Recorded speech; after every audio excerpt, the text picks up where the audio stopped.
Let's fix another nugget. This is Nokia 6630, and this has got to be one of the funkiest looking phones I have in my collection. Seriously, just look at this shape and tell me, does this look like any normal phone you've ever seen? Now, mine's a little worse for wear. For starters, the frame is absolutely covered in dings, scratches, and it's overall very dirty. The back has next to no paint, left of the original silver, and worst of all, the display cover is completely gone, basically leaving the display completely exposed and, well, letting it get covered up in scratches all over. So what do you do when life gives you a Nokia 6630? You get another one. Meet my donor 6630, which is overall in better shape. However, this one is non-functional, hence why I'm using it as a donor. However, it is in pretty much, it is in pretty good condition, so I am going to use it. And the SIM tray is flopping all around the inside. I haven't done anything to it, this is just how I received it. Now, I have tried everything possible to get this up and running. In fact, I actually got this way before this one. I just happened to have this one laying around and decided to use it as a donor finally. So, let me first explain that I pretty much tried everything to get this up and running. Different batteries, different chargers, took it apart, gave it a bit of a bath in alcohol, and nothing, just nothing seemed to get it up and running. And it was more feasible to just get another one. And I actually had a similar dilemma with a very similar model to this one, namely the Nokia N70.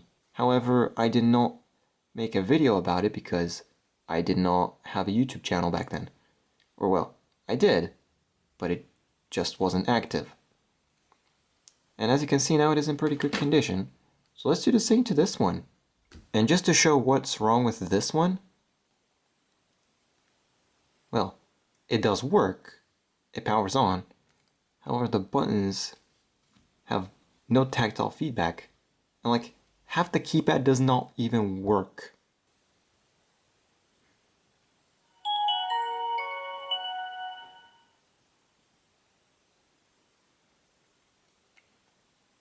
Okay, I'm gonna have to hide this because this is someone's child and I don't want to show them in a YouTube video. But hitting the Symbian button does nothing. The call button reacts. And overall, this seems to be a pretty functional phone, except a lot of the keys on the keypad just do not react no matter how much you press them, which leads me to believe that there is a connectivity issue inside this, so we have to do something about it. Because without the Symbian button, this thing is pretty much useless.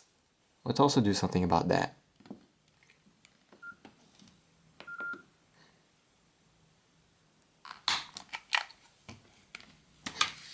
And just to show that the other 6630 does not work, I am going to put my battery in here and try it. And it is stone dead, making it perfect for a donor phone. So let's get to the teardown. See, back in the day, Nokia phones basically required you to take off the faceplate in order to tear them down. So let's do exactly that by starting from the top, putting the faceplate aside, as well as the keypad, and this SIM tray, which usually should not fall out of the phone. However, that's how I received it, so can't fault it too much. And this is where you pull out your Torx screwdriver, namely your T6 or T6H as some screwdriver kits might have it labeled. It does not matter. A T6 is a T6, so it'll do the job just fine for this phone.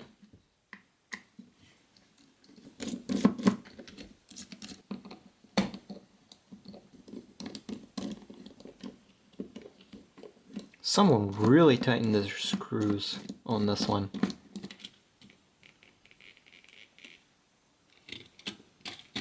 Okay, I don't think that's how you're supposed to start with the teardown. See, what you're supposed to do is take all the screws out like a normal person, set them aside, and just lift up this metal piece.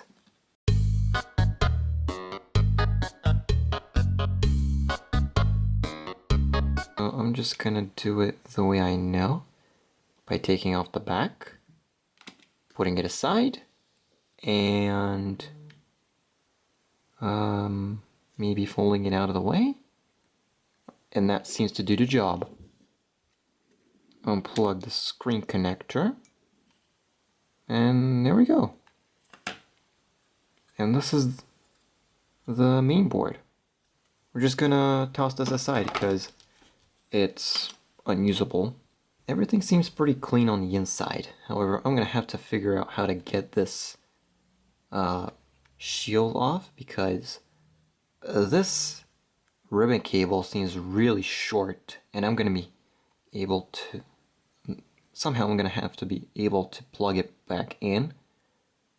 And I have a feeling that if I remove this cover, which I most definitely can, I can just push it through here and then reinstall this shielding and whatever. Get it out like so. And I guess that's how you do it. And now you got one immaculate 6630 display. Now let's repeat the same procedure on the other 6630.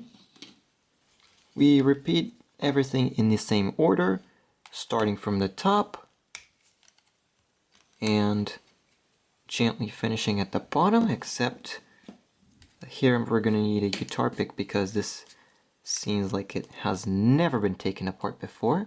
Let's change this like that, and as you can see, this phone has absolutely poor hygiene, but that's okay because we're going to be giving it a clean.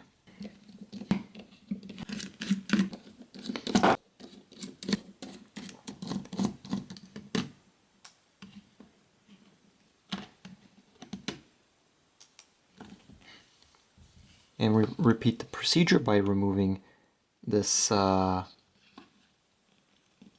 part of the back as well. Like so. We put this aside. We get the board out in the exact same way. And we have access to the board. Man, these contacts are really dirty. And I've forgotten to remove the memory card. Okay, we're back at it because the camera battery died and, well, I had to take a bit of a break, so yeah. Anyway, we're back at it, and one problem I had with this one was the fact that the charge port wasn't working, and, well, I guess we have a good explanation of why it wasn't working.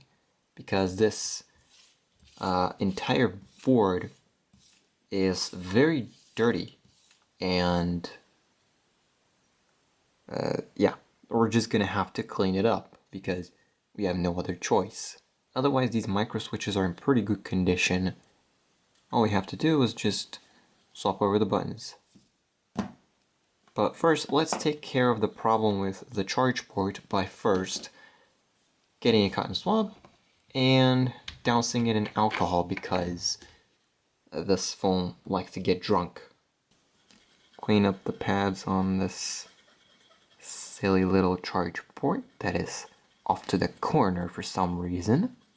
And look at all of this oxidation that comes off. And we can see some rust forming over here on the pop port, so let's try to eliminate as much of it as possible by just cleaning it up with this cotton swab. Go around the edges like so. Just roll around like this. Over here at the top. Seems to be clean, but you never know. So, just to be sure, I'm going to clean it again. On this side, yeah, it looks especially bad. So, we're just gonna give it a little run with the cotton swab again. I am obviously going to wash my hands after this, but yeah. It is becoming more and more clean, which I'm absolutely loving. This is the connector in question for the buttons. I'm going to clean it as well, although I know how much of an effect it's gonna have. Let's put this back on here, and okay, this seems to be from this one, so I think there was a way to transfer this metal piece with the IMEI and everything. Okay, I think I figured it out. You use a flathead, and very gently, you basically pry this off.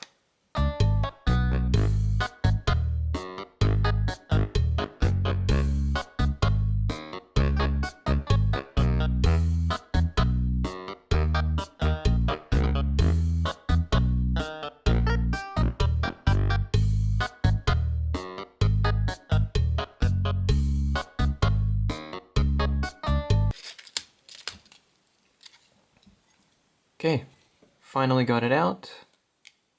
So I can put this aside and transfer it over to this other piece. That's gonna be fun.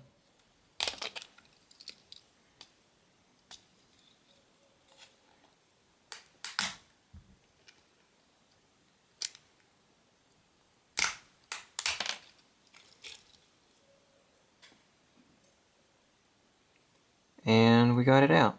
This is from the broken 6630. Let's just put this aside. And I don't know how, but this antenna somehow fell off, so let's put it back in its rightful spot. Excellent. What we have to do is reinstall this little shield. We just have to put it through here and okay, it's back in its rightful place.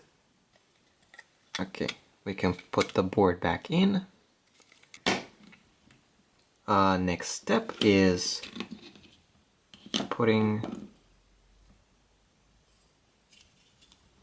this part of the casing on, along with the keypad. Let me just clean up the contacts, just so I can be sure that I'm not gonna have to take this apart again.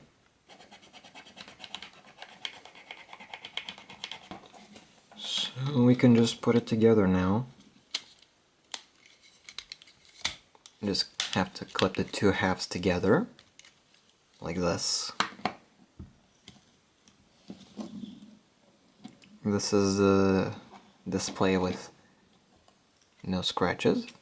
One that was that actually had a cover protecting it. You just put it in here like that, and you also put this shielding on it, and now you just put the screws on, and now we can tighten the screws after changing our bit back to a Torx. Never forget that step. You're gonna strip your screws.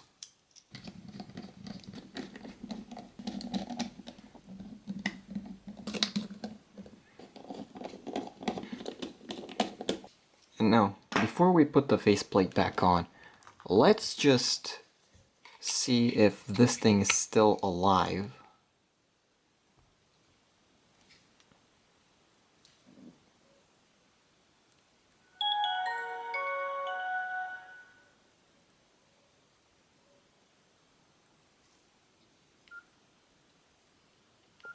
Okay, yeah, it's January 1st, 2005, and it seems to be working. Up button is working. Most importantly, the Symbian button is working also. It's taking its sweet time. It's working. This one's working just fine. We can power it off and continue with putting it together. Now, we might as well just use the keypad that's also in better condition. So we just position it on here like this. We align the bottom like so. Put the back cover on.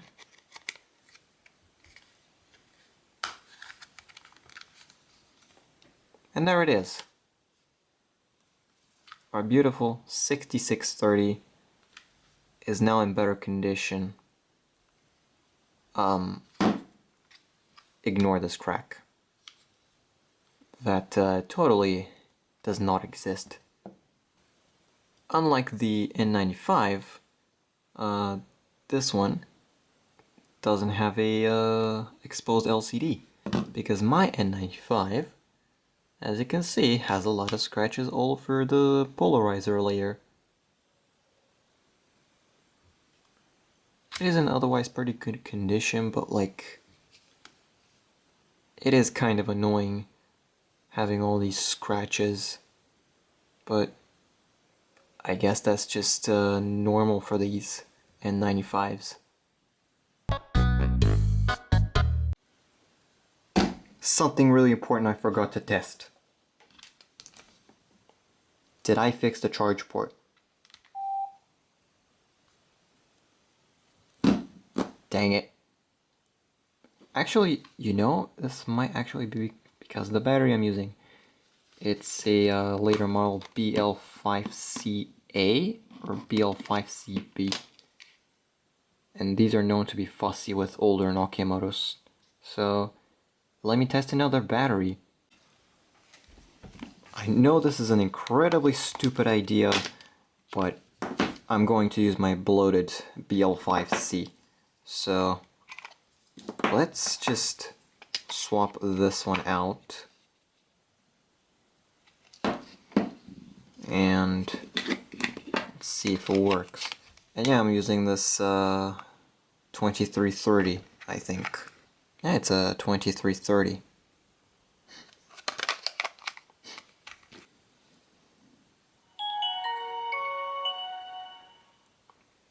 This jingle never gets old. Now, for the moment of truth. Let's go! It's working! So yeah, it really is the battery. See, a lot of DCT4 Nokia phones tend to be very fussy with the newer BL5CA and BL5CB batteries because, well, they're just not familiar with these batteries and they tend to make some issues. I don't know why it happens, but it's probably just different circuitry. However, all that matters is that now this 6630 not only has a more reliable charge port, it can also charge its battery. So at least we got that figured out. Thank you for watching this video. Comment, like, subscribe if you want to see more of this. And if you don't, that's okay. Don't interact with this video, I guess. and those who have interest, feel free to share it to your friends and other fellow tech nerds who are interested in such old phones. And with all that, thanks for everything and have a great day or night or wherever you are located in the world at whatever time you're watching this. Alright, see you all in the next video.